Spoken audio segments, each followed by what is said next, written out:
Böreklerim bu şekilde. Çıtırtıyı duyuyor musunuz? Böyle pul pul dökülen bu güzel böreğimi sizlere öneriyorum. Bakın. İçinde hiçbir katkı maddesi yok. Hepinize afiyet olsun.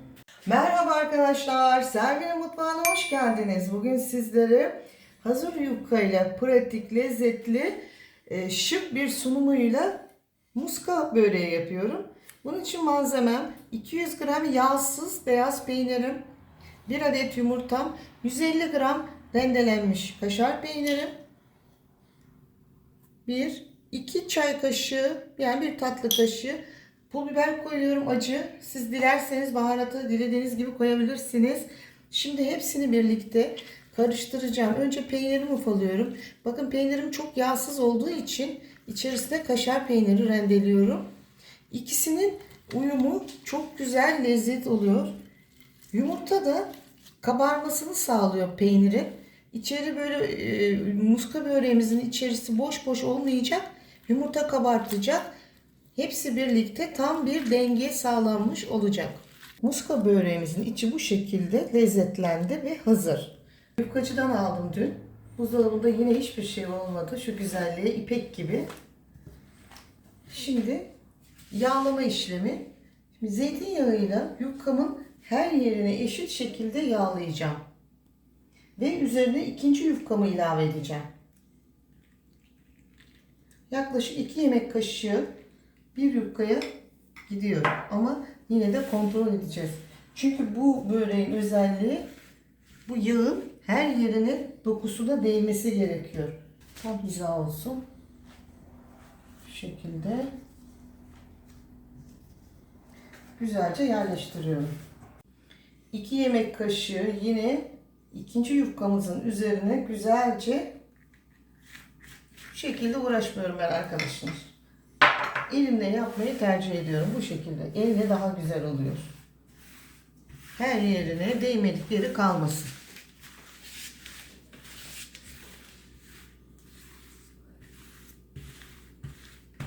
Zeytinyağı kullanmıyorsanız eğer ayçiçek yağı da kullanabilirsiniz. Ama zeytinyağının özelliği işte biraz pul pul yapıyor. Şöyle oklavayı koyayım düzgün kesilsin.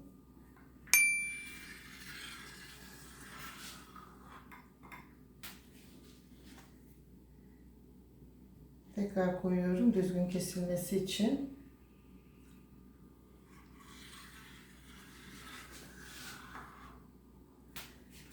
Bu şekilde bütün yufkalarımı kesiyorum. Eşit olmasına özen gösterelim.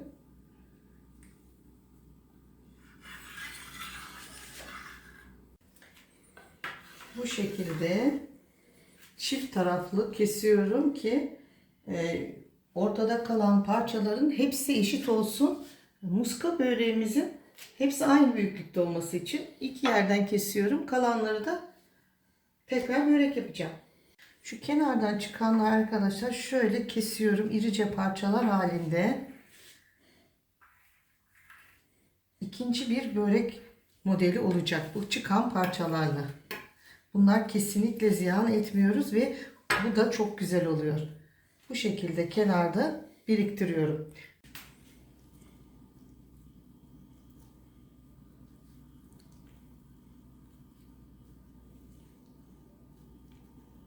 Çift kat olduğu için yufkamız şeklinde biraz şey oluyor katmanlar. Ama hiç önemli değil. Çünkü çift kat olduğu için kabaracak böreğimiz.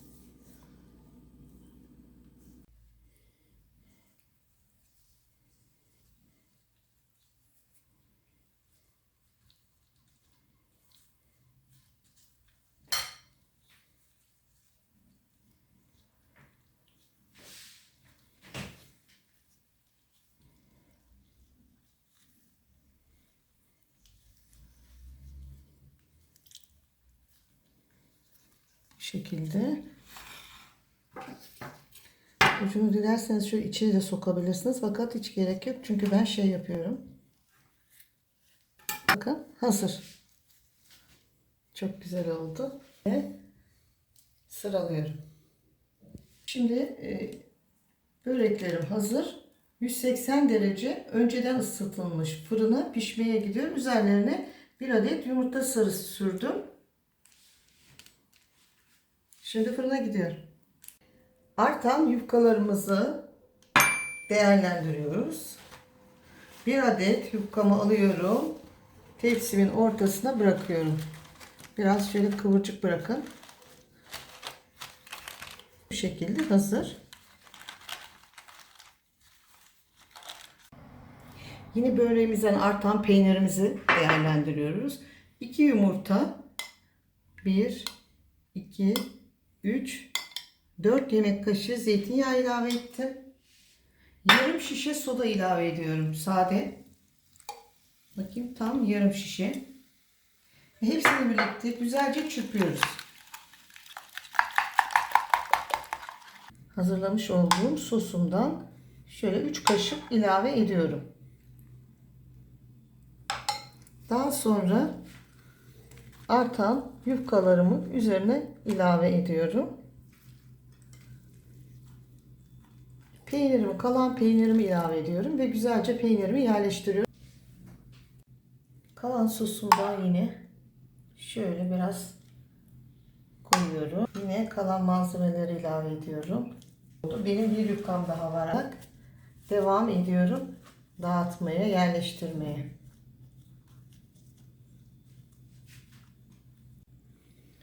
Sosumuzu ilave ediyoruz. Yumurta, soda, yağ. Son katını kapatıyoruz. Almasın. Bu kısmı ters çevireceğiz.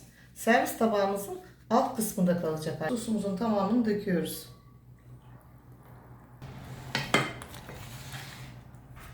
Diğer böreğim piştikten sonra 180 derece fırında ikinci böreğim de fırına gidiyor. Peynirli muska böreklerim fırından çıktı. Bakar mısınız şu güzelliğe? Çıtır çıtır oldular. Tam 2 katına çıkarak kabardılar. Eğer bu güzel tarifimi beğendiyseniz ve hala abone değilseniz lütfen kanalıma abone olmayı, beğenmeyi, yorum yazmayı, bundan sonraki tariflerimden haberdar olmak için lütfen zil tuşuna basınız. Hoşça kalın, sağlıkla kalın, mutlu kalın. Lütfen bu çıtır muska böreğinin tarifini deneyin.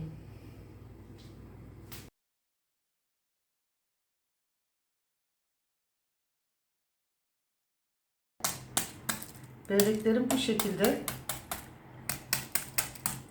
Çıtırtıyı duyuyor musunuz? Sadece zeytinyağı, başka hiçbir şey yok. Şimdi ben sizin için bir tane tatmaya çalışacağım. Bakın.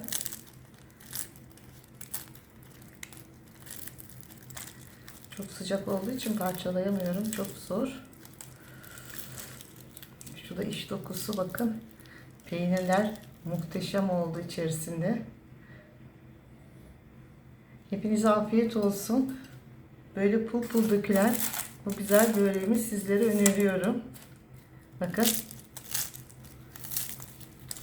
İçinde hiçbir katkı maddesi yok. Hepinize afiyet olsun.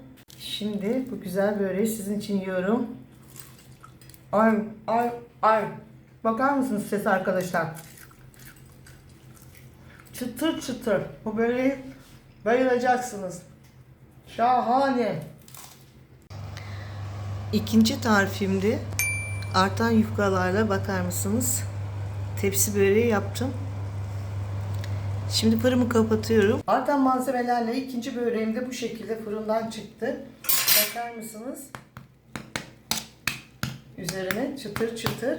Şimdi bunu kesmem mümkün değil. Çok sıcak. Bir yarım saat soğuduktan sonra kesip iç dokusunu göstereceğim. Fırında muska böreğim biraz soğudu. Soğuduktan sonra servis kabına aldım. Bakar mısınız bu şekilde servis kabını alırken pul pul döküldü.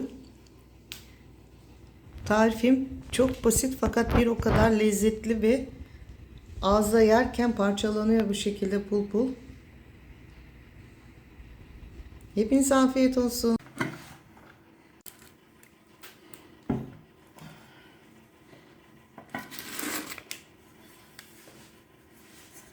kağıt koyduğum için yapışmadı. Artan yufkalardan su böreği gibi oldu. Şöyle göstereyim size kalınlığını. Şöyle. Gerçekten bir su böreği oldu. Kim inanır bunu artan yufkalardan, birinci böreğimden artan yufkalarla bu şekilde güzel bir böreğim olacağını.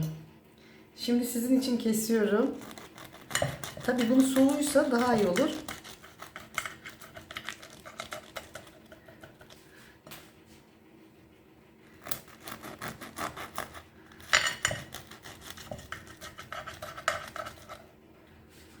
Bu şekilde size göstermek istiyorum.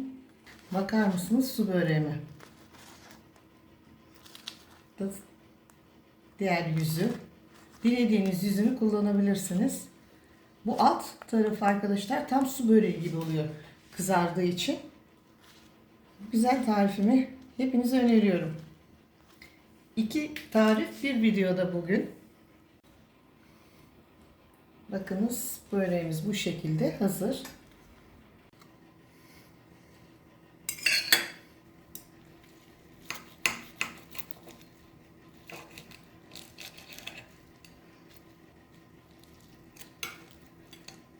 Bakın iç dokusu nasıl kat kat açılıyor. Sanki su böreği gibi. Ay süper bir lezzet arkadaşlar. Dışı çıtır, içi yumuşacık. Sanki elde haşlanmış böyle incecik yapraklar. Süper, bu tarifi sizlere öneriyorum. Şahane olmuş. Gerçekten çok güzel.